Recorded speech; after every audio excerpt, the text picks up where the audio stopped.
여러분 안녕하세요. 세대학기금 분석 시리즈 방송을 시작하겠습니다.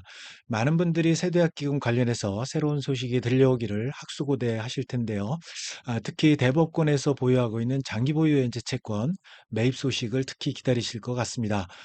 매입 소식 이외에 채무를 소각했다든지 채무 조정해 드렸다든지 이런 소식이 많이 궁금하실 텐데요. 채권 매입 소식은 지난 2월 말에 4차 매입을 통해서 누계로 8조 2천억 원 정도 매입을 했다는 소식이 마지막 소식이었고요. 그리고 소각 소식은 3월 초에 2차 소각을 했다는 게 이제 마지막 소식이었습니다. 그래서 3월 달 한 달 동안은 내내 채권 매입 소식은 없었습니다. 물론 세도약기금 계획에는 있었는데 매입 소식이 들려오고 있지 않았습니다. 그래서 이번 동영상에서는 그럼에도 불구하고 세대학기금에서 채무조정과 소각이 빨라질 것 같다는 소식을 여러분들에게 전해드리도록 하겠습니다. 이게 가능하게 된 거는 신용정보법 개정안이 국회 정무위를 어제 통과를 했습니다. 물론 다음 주 10일 날 국회 본회의가 통과가 예정이 되어 있습니다만 어쨌든 이 신용정보법 개정안 통과로 인해서 세대학기금 채무조정 소각이 좀 빨라질 것 같다는 소식입니다.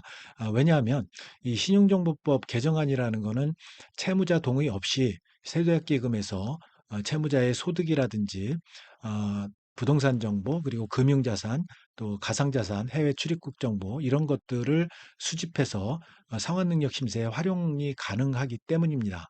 그동안에는 채무자 동의 없이 이게 불가능해서 상당히 상환능력 심사에 제동이 걸리고 지연되는 그런 것 때문에 이런 소각이라든지 채무조정 소식이 들려오고 있지 않았습니다.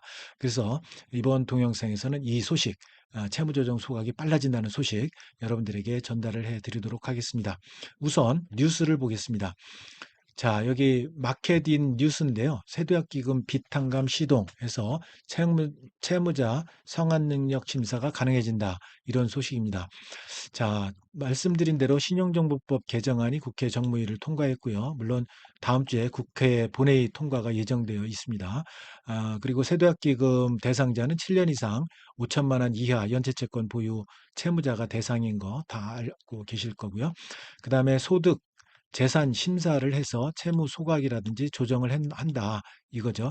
그래서 여러분들한테 다시 리마인드 차원에서 말씀을 드리면 세대학기금 같은 경우는 크게 세 가지로 분류해서 채무 소각이라든지 조정을 해드리고 있죠. 우선은 기초생활수급자라든지 장애인연금 수령자 이런 분들은 상환능력 심사 없이 바로 1년 내에 소각을 한다는 그런 내용이 있고요. 두 번째는 상환능력이 현저히 부족한 경우가 있습니다.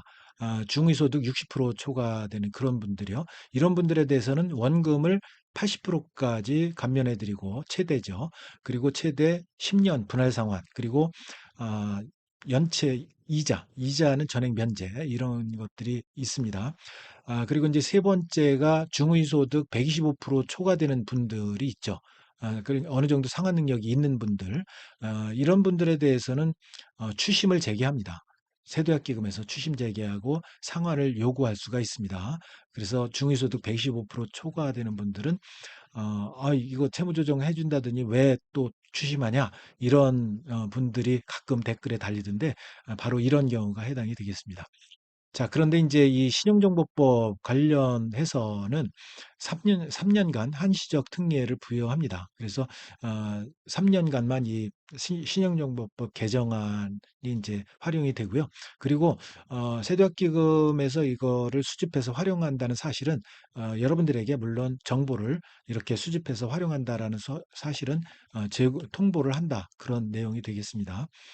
자, 그래서 그런 내용이 줍니다. 그래서 여기 보면 자, 여기 있죠.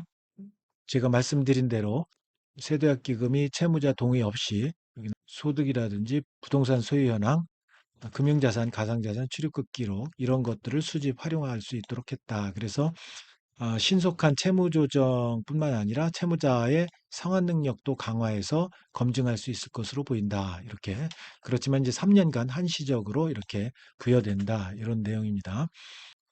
그리고 또 하나 뉴스가 나와 있는데요. 이거는 좀 생뚱맞은 소식 같습니다.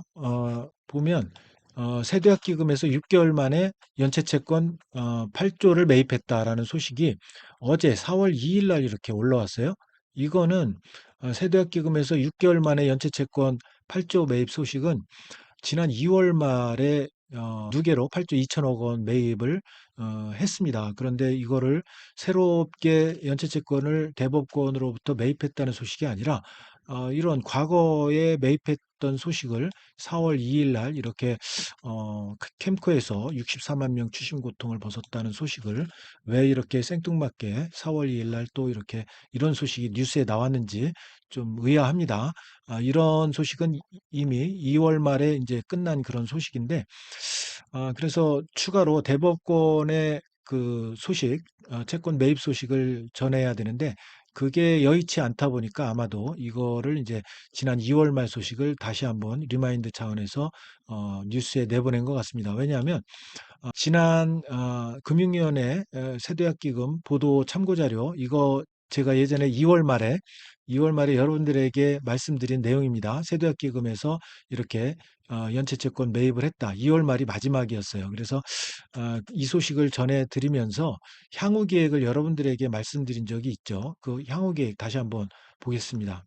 여기 보시면 향후 계획에 장기 보유 연체 채권을 순차적으로 매입할 예정이다 이렇게 나와 있고, 여기 보시면 3월에는 새마을금고 2차분과 수협 그리고 대부회사 장기 보유 연체 채권을 매입할 예정이다 이렇게 나와 있습니다. 향후 계획에 이렇게 분명히 세대학기금에서 이렇게 향후 계획에 이야기를 했는데, 3월 달 내내 대부회사 보유하고 있는 장기 연체 채권을 매입했다는 소식이 아직까지 4월이 됐는데도 소식이 들려오고 있지 않습니다. 그래서 이 부분이 여의치 않다 보니까 아마도 이런 뉴스를 지난 2월 말 뉴스를 4월 초에 내보내지 않았나 이런 소식 이런 생각이 듭니다.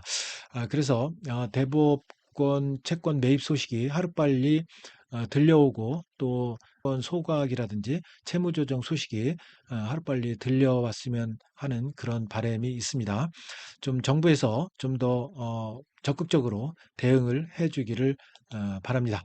자, 그래서 오늘은 여러분들에게 세대학기금 어쨌든 신용정보법 개정안이 국회 정무위를 통과해서 상환능력 심사가 좀 빨라짐으로 해서 채무조정이라든지 소각이 빨라질 것 같다는 그런 소식을 여러분들에게 전해드렸습니다. 여러분들이 기대하는 소식은 아니지만 그럼에도 불구하고 여러분들에게 도움이 될 것 같아서 이렇게 방송을 하게 됐습니다.